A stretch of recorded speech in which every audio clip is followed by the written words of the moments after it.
क्या आप जानते हैं श्रीमद् भगवत गीता के 8वें अध्याय का महात्म्य सुनने मात्र से मनुष्य का भय दूर हो सकता है। राधे राधे भक्तों, आप सभी का स्वागत है हमारे इस पवित्र चैनल पर, जहां हम श्री कृष्ण की वाणी और गीता के दिव्य ज्ञान को आपके जीवन तक पहुंचाते हैं। आज हम सुनेंगे श्रीमद् भगवत गीता के 8वें अध्याय का महात्म्य, जिसे अक्षर ब्रह्म योग कहा जाता है। इस अध्याय में भगवान श्री कृष्ण जी ने बताया है कि अंत समय में भगवान का स्मरण करने से मनुष्य को मोक्ष की प्राप्ति होती है। श्री नारायण जी बोले, हे लक्ष्मी, दक्षिण देश में नर्मदा नदी के तट पर एक नगर है। उसमें सुशर्मा नामक एक बड़ा धनवान विप्र रहता था। एक दिन उसने एक संत से पूछा, ऋषि जी, मेरी संतान नहीं है। तब ऋषीश्वर ने कहा, तू अश्वमेध यज्ञ करके देवी को बकरा चढ़ा, देवी तुझको पुत्र देगी। तब उस ब्राह्मण ने यज्ञ करने को एक बकरा मोल लिया, उसको स्नान कराकर मेवा खिलाया। जब उसको मारने लगा तब बकरा हंसने लगा। ब्राह्मण ने पूछा, हे बकरे, तू क्यों हंसा है? तब बकरे ने कहा, पिछले जन्म में मेरे भी संतान नहीं थी। एक ब्राह्मण ने मुझे भी अश्वमेध यज्ञ करने को कहा था। सारी नगरी में बकरा ढूंढा जा रहा था, बकरा हाथ नहीं लगा। ढूंढते ढूंढते एक बकरी का बच्चा मिला जो दूध चूसता था। उस बच्चे समेत बकरी को मोल ले लिया। जब उसको बकरी के स्तन से छुड़ाकर यज्ञ करने लगा तब बकरी बोली, अरे ब्राह्मण, तू ब्राह्मण नहीं है जो मेरे पुत्र को होम में देने लगा है, तू महापापी है। ये कभी सुना है कि पराये पुत्र को मारने से किसी ने पुत्र पाया है? तू अपनी संतान के लिए मेरे पुत्र को मारता है, तू बड़ा ही निर्दयी है, तेरे पुत्र नहीं होगा। वो बकरी बहुत कहती रही, पर मैंने होम किया। बकरी ने श्राप दिया कि तेरा गला भी इसी भांति कटेगा। इतना कहकर बकरी तड़प कर मर गई। कई दिन बीते, मेरा भी काल हुआ। यमदूत मारते मारते यमराज के पास ले गए। तब धर्मराज ने कहा, इसको नरक में ले जाओ, ये बड़ा पापी है। फिर नरक भोगने के बाद बानर की योनि दी।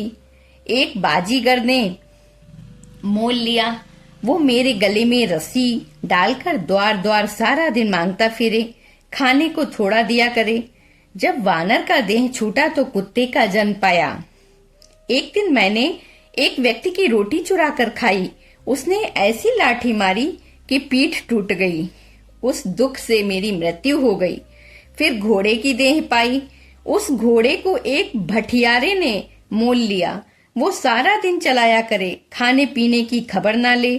सांझ समय एक छोटी सी रस्सी से बांध छोड़े, ऐसी बांधे कि मैं मक्खी भी ना हाँक सकूं। एक दिन दो बालक और एक कन्या मेरे ऊपर चढ़कर चलाने लगे। वहां अत्यंत कीचड़ था जिसमें मैं फंस गया। ऊपर से वे मारने लगे, वहां मेरा मरण हुआ। इस भांति अनेक जन्म भोगे। अब बकरे का जन्म पाया है जो तू छुरी लेकर मारने लगा है। तब ब्राह्मण ने कहा, हे बकरे, तुझे तो जान प्यारी है। अब मैं अपने नेत्रों से देखी हुई कहता हूँ, सो सुन। कुरुक्षेत्र में चंद्र सुशर्मा राजा स्नान करने आया। उसने ब्राह्मण से पूछा, ग्रहण में कौन सा दान करूं? उसने कहा, राजन, काले पुरुष का दान कर।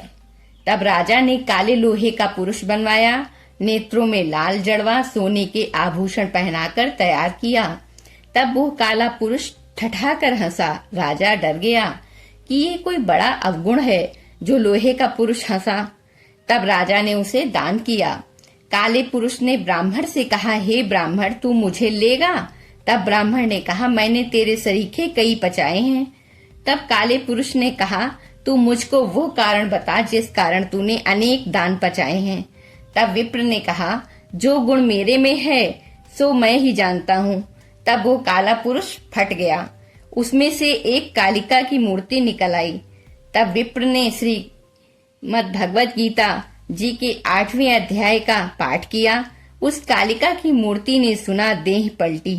जल की अंजलि भर के उस विप्र ने मूर्ति पर जल छिड़का। जल के छिड़कने से तत्काल उसकी देह पलटी, देव देह पाई, विमान पर बैठकर बैकुंठ को गई। तब उस राजा ने कहा, तुम्हारे में कोई ऐसा भी गुण है जिसके शब्द से मैं भी अधम देह से मुक्ति पाऊं? तब विप्र ने कहा, मैं वेद पाठी हूँ। उस नगरी में एक साधु भी गीता पाठी था। उससे 8वें अध्याय का पाठ सुनकर बकरे की देह पलटी, दिव्य देह पाकर वो बैकुंठ को पा गया और कहता गया, हे ब्राह्मण, तू भी गीता का पाठ कर, तुम्हारा भी उद्धार होगा।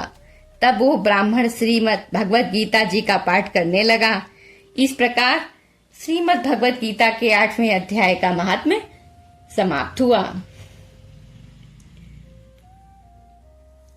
इस महात्म्य को सुनने और पढ़ने से मृत्यु का भय समाप्त होता है, मन में शांति और भक्ति जागृत होती है, पापों का नाश होता है और अंत में मोक्ष की प्राप्ति होती है।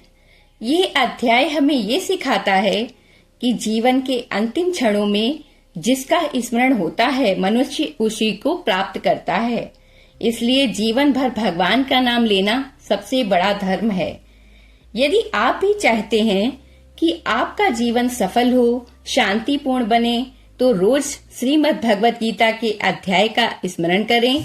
वीडियो अच्छा लगा हो तो लाइक, शेयर और सब्सक्राइब करें और कमेंट में लिखें राधे राधे। ओम नमो भगवते वासुदेवाय। जय श्री कृष्ण भक्तों। श्री कृष्णाय वासुदेवाय हरे परमात्मने प्रणत क्लेश नाशाय गोविंदाय नमो नमः। जय श्री कृष्ण। ओम नमो भगवते वासुदेवाय।